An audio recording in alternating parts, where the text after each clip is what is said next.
My son Angus and I did the Walls of Jerusalem hike in Tasmania at the beginning of December 2024. It's located in the central plateau of the wilderness area, and it's actually relatively inaccessible unless you hike to there. There are 3 separate camping spots and it's a bit of a circular loop, so we were hoping to spend 4 days and 3 nights there exploring it. What we did find out was that actually quite a lot of people just spend 2 days there, going straight into the main area and then back out again. So this was my first time driving on Tasmanian roads, and the only way you can actually get to the Walls of Jerusalem is by car. There is no public transport. You need to take a car to Lake Rowan via Mole Creek and then head along the Mersey Forest Road, the C171. So our first hike, and here we are in the car park of the start of the Walls of Jerusalem walking track. 4 days, 3 nights. They were pretty smelly toilets, weren't they? What? They were really smelly toilets, weren't they? Yeah. All signed in? Always a good idea to sign into the Walkers Register book. Then you know how many people are also on the track, but also park rangers know who is on there for how long. Plus, always good to give your shoes a good scrub before you enter so that you don't spread, or you help minimise the spread of Phytophthora. As with all of our approaches to our Tasmanian hikes, we came prepared for all weather conditions. We were only locked into a 2-week period, so we had to walk when we could walk. So we couldn't predict whether it was going to be glorious sunshine or rain, so we were prepared for every weather event that was possible.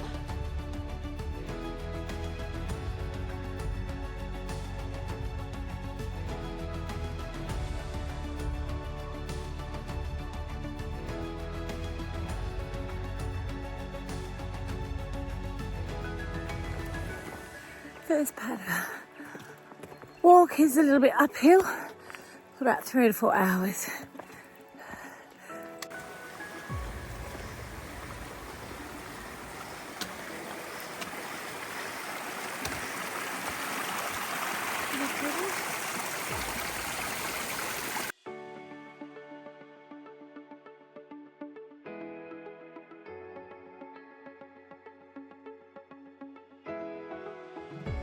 So the first point of interest we came across was Trapper's Hut. This is one of the few remaining snarers' huts that is in the Mersey High Country. This particular one was replicated and opened in 1990.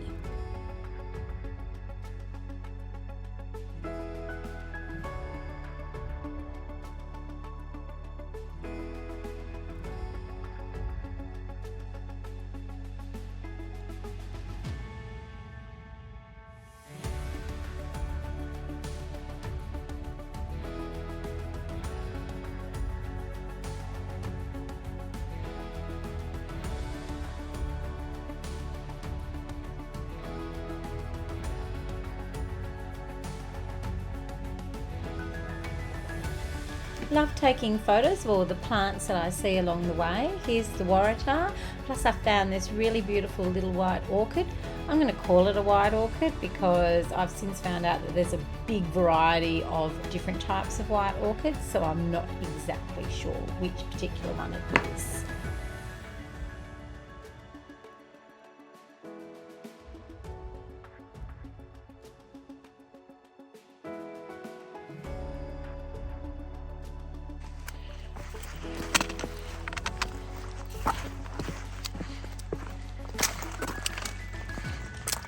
This way.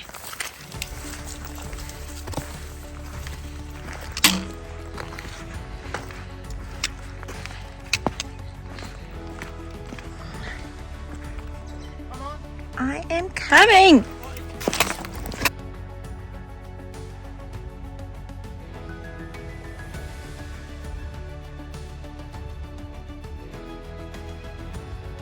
So we arrived at the Wild Dog Creek campsite and found a beautiful platform to look out over the plateau that we could set up our little tent in and get ready for the night. It did only take about 3 to 4 hours to get here, so it wasn't overly long, which then meant we could actually enjoy just walking around and relaxing, looking at the local area.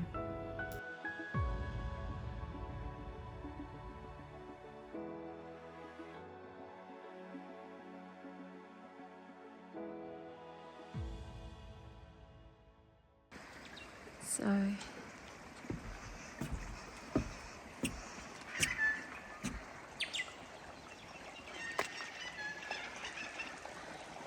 the campsite.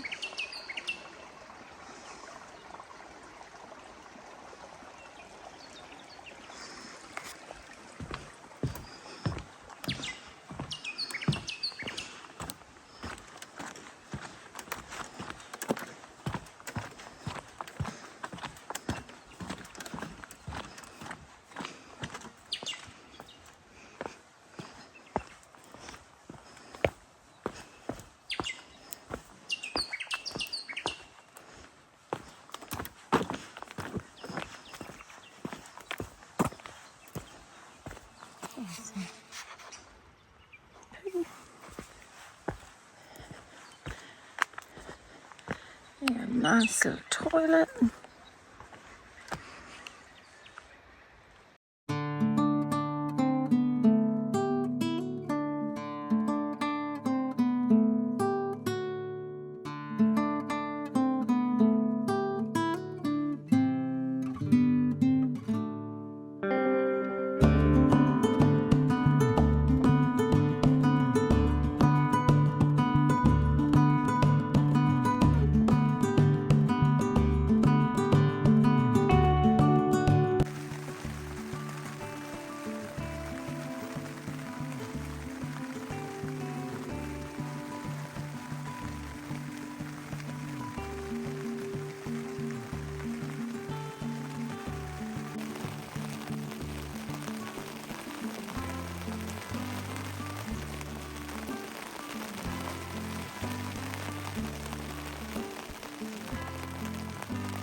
So last night it rained. We're leaving 20 past 10. See these little rivers off the boardwalks. To go up through the saddle.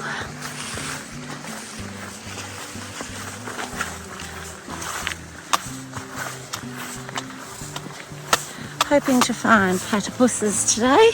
Platypi. Someone said they know where to find them.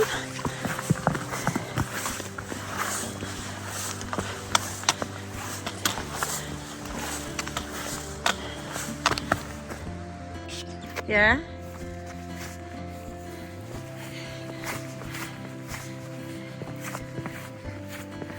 Oh yeah, they're almost like perfect rounds, aren't they? Yeah, I prefer to walk on instant. I think, are they like moss or? Well, it's solid dirt.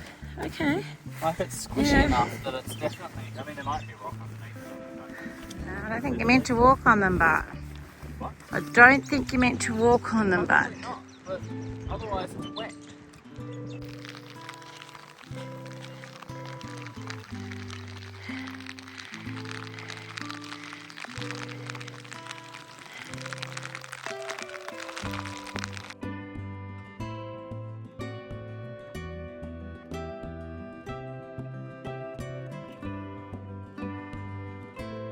So what happens next is disaster strikes in that Angus actually slipped on the boardwalk and fell into some cut wire, and he cut open his hand, which we then had to bandage up with the snake bite bandage until we could actually get to a hospital at the end of our trek. This therefore meant that basically he was in a foul mood for the rest of the trip. We continued on, but he decided that he'd basically had enough by that stage and he just wanted to get out. So even though I was enjoying the beautiful and what was almost like an ethereal surrounding of the walls of Jerusalem, I know he was in a lot of pain and He'd pushed through for me so that we could try and see as much as we possibly could. So Angus did agree to do an extra day. He wasn't keen just to walk out there and then, even though he was in a lot of pain. So we took our time and we walked and basically continued on to the third campsite. What we had actually planned to do was base ourselves in Dickson Kingdom and actually go up Mount Jerusalem, see Solomon's throne and also the temple, which you can easily access by just parking yourself at Dickson's Kingdom. Instead, we walked on further to Lake Ball and on to Lake Adelaide campsite.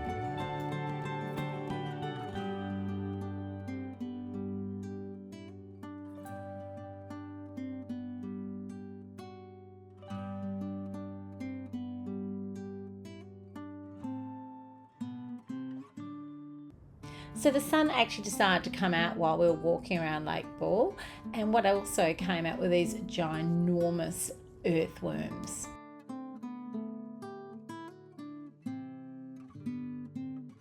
And along the way you come across Lake Ball Trapper's Hut. You're only allowed to stay in these if there is an absolute emergency.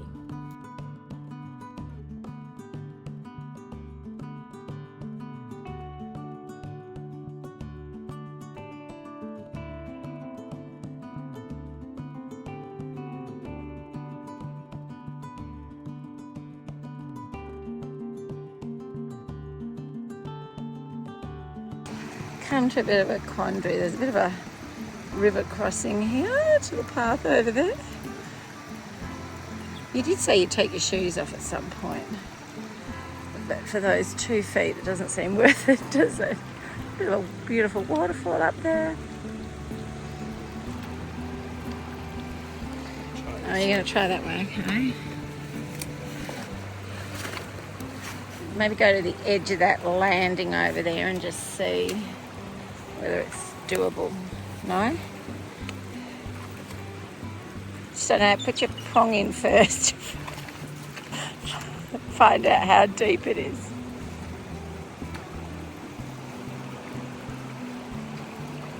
I don't know how you're going to get back to over this side, but...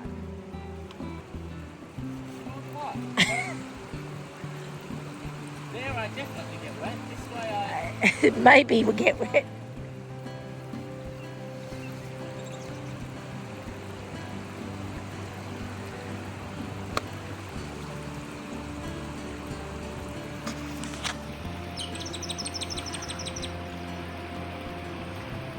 Okay, go up and around. I'll see if I can video him. So there's a snake. This slithered from there. Oh, there's a little lizard there as well. But... So which rock is he under? The one you're standing on? No, he's under that one. Oh. Okay, so he's slithered from under there. Into there? And he's somewhere in there. So I'm okay, go up and around. And there's a lizard right there. But okay. He doesn't seem much problem, but I'm thinking we just go up and around. Okay, cool. Yeah, I'm happy with that.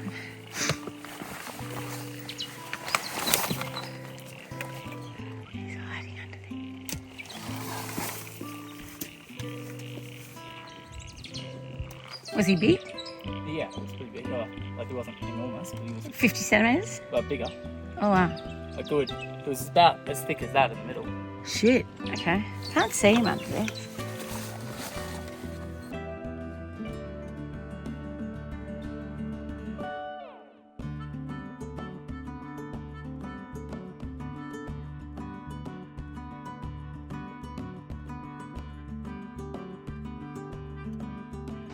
Again, another river crossing, a little bit deep, flowing quite well. Angus has gone to see if he can use those logs down there to cross over.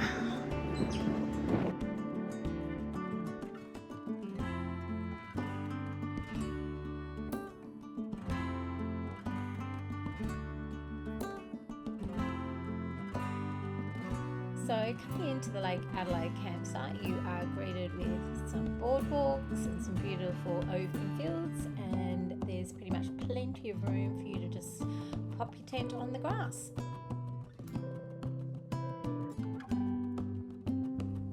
Would you believe we actually had a really very light dusting of snow the next morning? Very light, but it melted away pretty quick.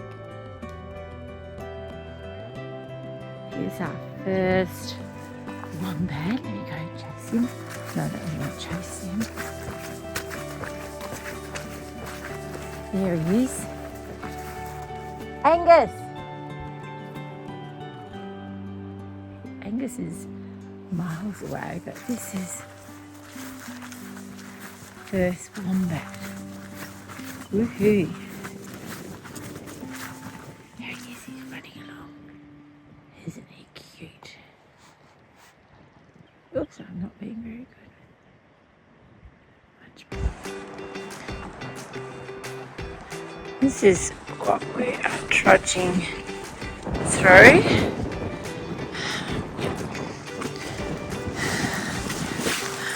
Go that way. I'm not allowed to step on the green things.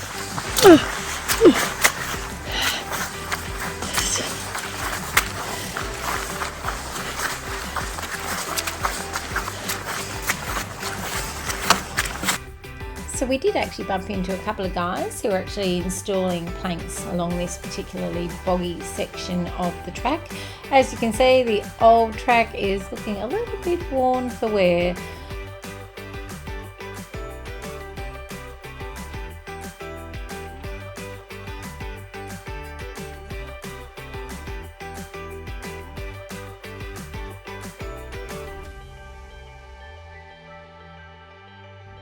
Made it full circle back to Trapper's Hut.